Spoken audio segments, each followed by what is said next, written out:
राजस्थान सहित पूरे करौल जिले में डेंगू बुखार का प्रकोप है। वायरल की चपेट में लोग आ रहे हैं। हमारे साथ हैं करौली भारत हॉस्पिटल के संचालक doctor BL. Meena ji, physician है। सर, आपका बहुत बहुत स्वागत। धन्यवाद। इस समय जो मरीज आ रहे हैं उनमें सर किस प्रकार के लक्षण आ रहे हैं और बचाव के क्या तरीके हैं सर? ज़्यादातर पेशेंट अभी आ रहे हैं जो बुखार के आ रहे हैं जी और बुखार कई बार जुकाम से शुरुआत होता है। जी नॉर्मल सर्दी जुकाम से होता है तो 2-3 दिन में या तो ठीक हो जाता है, ठीक नहीं होता है तो आगे फिर नेक्स्ट स्टेप होता है उसमें बहुत ज़्यादा हाथ पैर दर्द, सिर दर्द, स्पेशली आंखों के यहाँ, जी और एक कमर में बहुत ज़्यादा बैक पेन होता है जी और एक अपनी पिंडलियों में दर्द होता है, जी जिसको कहते हैं मरीज पैर टूटते हैं, बस की नहीं है। हाँ हाँ तो इसमें ये लक्षण प्लेटलेट्स कम होने के लक्षण होते हैं, जी चाहे वो डेंगू की वजह से होए, चाहे वो स्क्रब टाइफस की वजह से होए, चाहे वो मलेरिया की वजह से होए। जी तो जुकाम के बाद ये चीज़ चालू होती है। कई बार जुकाम वगैरह होता ही नहीं, डायरेक्ट हाथ पैर टूटते हैं, चेक कराते हैं तो प्लेटलेट्स कम मिलती हैं। जी नेक्स्ट स्टेप इसमें होता है मरीज खाना पीना कम कर देता है, खाना क्योंकि इन सब की वजह से लीवर में बहुत ज़्यादा स्वेलिंग आ जाती है। जी तो अपने ओटीपीटी लीवर एंजाइम होते हैं वो बढ़ जाते हैं, उससे कारण लीवर यहाँ पे पेट ऐसा रहता है ऐसे भरा हुआ है, बिना ही खाना खाए ऐसा लगता है कि मेरा पेट ऑलरेडी भरा हुआ है। जैसे भी खाने की कोशिश करता है, जबरदस्ती घर वाले खिलाते हैं भाई खाओ बन तो ठीक कैसे हो गए, तो मरीज उल्टी करता है। जी उल्टी करते हैं तो कई बार उल्टी के साथ में ब्लड आने के चांस भी बढ़ जाते हैं, क्योंकि प्लेटलेट्स कम रहती हैं। दूसरा लीवर इन्वॉल्व हो जाता है, तो ब्लड जमाने का काम करते हैं, क्लॉटिंग फैक्टर ज़्यादातर लीवर में ही बढ़ते हैं। जी वो बराबर नहीं बढ़ते हैं तो ब्लीडिंग के चांस बढ़ जाते हैं।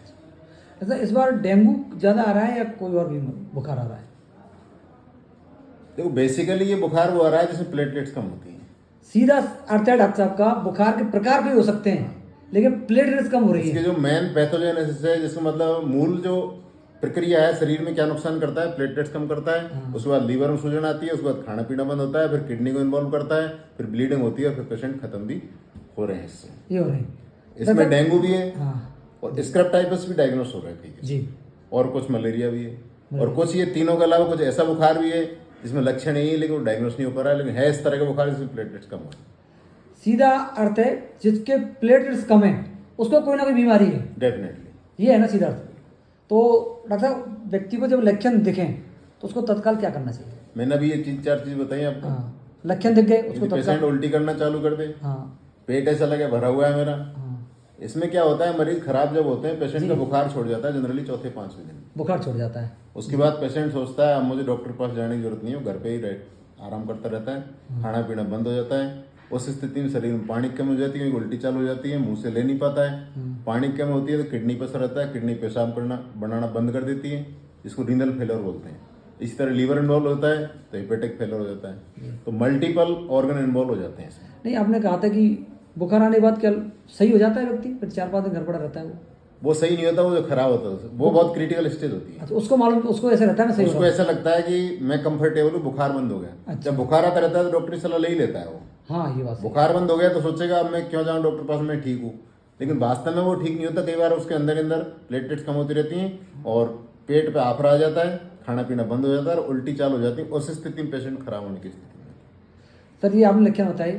अपन बात करेंगे, मरीज अब आपके पास आ चुका, आप उसका उपचार शुरू कर देते हैं, तो उसको किस स्थिति में भर्ती करना पड़ता है या घर पे इलाज करना पड़ता है, तो क्या सावधानी बता है? रहा हूँ। जी यदि पेशेंट बुखार का है, केवल बुखार है, यदि वो खाना पीना बढ़िया कर रहा है, वो उल्टी नहीं कर रहा है, पेट में दर्द नहीं है जी और प्लेटलेट्स 50,000 के ऊपर हैं, जी तो आराम से घर पे बैठ के वो लिक्विड ले, नींबू शिकंजी ले, छाछ ले, दही की लस्सी ले, जूस ले लो मौसमी का यदि अवेलेबल हो तो। हाँ ये सब चीज़ें लेके वो हर दूसरे दिन प्लेटलेट चेक करवाते रहो और ये आप घर पे ले सकते हो। लेकिन यदि पेशेंट को उल्टी चालू हुई, चक्कर आने चालू हो गए, कुछ भी खाए उल्टी हो रही है, तो ये लक्षण अच्छे नहीं होते, डेंजर साइन होता है, पेशेंट को एडमिट होना चाहिए एडमिट होना चाहिए। यदि ये स्थिति है तो। सर, इसमें कोई मरीज घर पे इलाज ले रहा है तो खाने पीने में क्या सावधानी उसको बननी चाहिए, किस प्रकार खाना खाना चाहिए? लिक्विड ज़्यादा लेना चाहिए, लिक्विड ज़्यादा चाहिए। चाहे वो जूस के रूप में हो, चाहे वो नींबू शिकंजी हो, चाहे वो दूध हो, चाहे वो छाछ हो। आजकल एक नया ट्रेंड चल रहा है, लोग कौन से फल आते हैं वो कीवी फल वगैरह जो लेते हैं कीवी फल का होता है, लेकिन ऐसा कुछ विशेष स्पेशल नहीं है। कीवी फल खाते प्लेटलेट्स बढ़ जाएंगी। कई लोग कहते हैं बकरी दूध पीती बढ़, टोटल ये मिथ बने हुए हैं अपने यहाँ पे। जी कई जगह तो ऐसी कीवी फल होता ही नहीं, मैं डेंगू मरीज ठीक नहीं होता है क्या? हाँ तो ये टोटली रिजेक्टेड थ्योरी मानता हूँ मैं तो इसको, जी कि बकरी का दूध पिलाओ। अब कई मरीज क्या बकरी दूध पी नहीं सकते, उनको जबरदस्ती पिलाते हैं, उसके कारण वो उल्टी कर देता है मरीज, उससे और नुकसान होता है। मेरा मानना है आपको दूध पीना चाहिए, चाहे बकरी का हो, चाहे भैंस का हो, चाहे गाय का हो।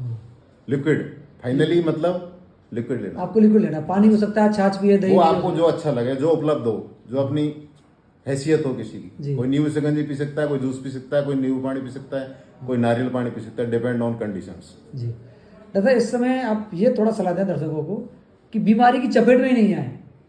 देखो वायरल ऐसा है, पहली बात तो मच्छरों का, ये मलेरिया और सब में मच्छर का रोल जी। है, लेकिन हो जाए उसके बाद अब उनको ध्यान रखना चाहिए, इंपॉर्टेंट है उसके लिए तो ये मच्छरों से बचें। हाँ। हमारी जगह आजकल लाइट की इतनी कटौती होती है, मच्छर पंखे भी कई बार अवेलेबल हो नहीं हो, हम तो उस जगह से बिलोंग करते हैं, कई बार पंखे भी नहीं होते कई लोगों के पास, तो उनको तो यही है कि आप शाम को तेल लगा के सोएं और ओढ़ के सोएं, अच्छा, तो उससे आपको थोड़ा चांस ये रहेंगे कि कंपेरेटिवली कम चांस रहेंगे आप तेल लगा के सोएं और ओढ़ के सोएं। ओढ़ के सोएं। और अगर किसी एक व्यक्ति को घर में डेंगू हो गया, चपेट आ गया, तो अन्य परिजनों की संभावना रहेगी। उसका दूसरा कारण है, ये आदमी से आदमी का नहीं लगता है। जी। ये क्या है, कई बार तो जैसे मच्छर है, मेरे घर में वो मच्छर है डेंगू के, तो मुझे भी खाएंगे, मेरे बच्चों को भी खाएंगे, मेरी बीवी को भी खाएंगे, मेरे माँ बाप को भी खाएंगे, तो वो इसलिए सबके हो जाता है। इसलिए सबको हो जाता इसलिए है। सबके हो जाता अच्छा, इसका वजह से नहीं है डेंगू बुखार से एक दूसरे से है। नहीं नहीं दूसरी फैलेगा है। इसमें। हाँ, कई बुखार जो जुकाम के कारण वायरल होते हैं, वो एक दूसरे के से लगते हैं, वो नॉर्मल ठीक हो जाते हैं। अभी जुकाम वाले मरीज हाँ, को वो भी आ रहे हैं। जुकाम वाले, डेंगू, मतलब कुल मिलाकर प्लेटलेट्स कम आ रही है, ये इंपॉर्टेंट बात है। वो और कोई ना कोई बीमारी की चपेट में है। धन्यवाद। जैसे डॉक्टर BL मीना जी, इनका साफ तौर पर कहना है कि यदि आपको इस प्रकार के लक्षण दिखाई दें तो CBC जांच कराएं एक बार। हाँ, उसमें ये चीज़ें आ जाती हैं, खून कितना है, यदि हाँ। खून एक जरूरत से ज्यादा है तो समझो खून एक तरह से कहते हैं गाढ़ा हो रहा है, हाँ, तो वो भी अच्छा नहीं होता है। वो भी अच्छा किसी का इसमें हीमोग्लोबिन बढ़ के 17-18 पहुंच जाता है, हाँ, तो इसका मतलब प्लेटलेट्स कम हो रही है, खून बढ़ रहा है, तो ये ठीक नहीं है। वो भी अच्छी बात नहीं है। देखो समझा डॉक्टर साहब इस बात को। कोई कहता है मैं बहुत ज़्यादा तंदुरुस्त हूँ, खून बढ़ रहा है, यदि बीमारी के कारण बढ़ रहा बीमारी के कारण बढ़ रहा है, हाँ, वो भी है, अच्छी बात नॉर्मली है तो अच्छी बात है, है। हाँ, लेकिन यदि बुखार के साथ ही हो रहा है तो ये ठीक नहीं है। ये ठीक नहीं है। आप पहले जांच कराएं, और यदि आपकी प्लेटलेट्स 50,000 से कम हो रही है तो आपको भर्ती होना पड़ेगा, और नज़दीक के अस्पताल में जाएं, आप दिखाएं। डॉक्टर साहब आपका बहुत बहुत धन्यवाद। धन्यवाद।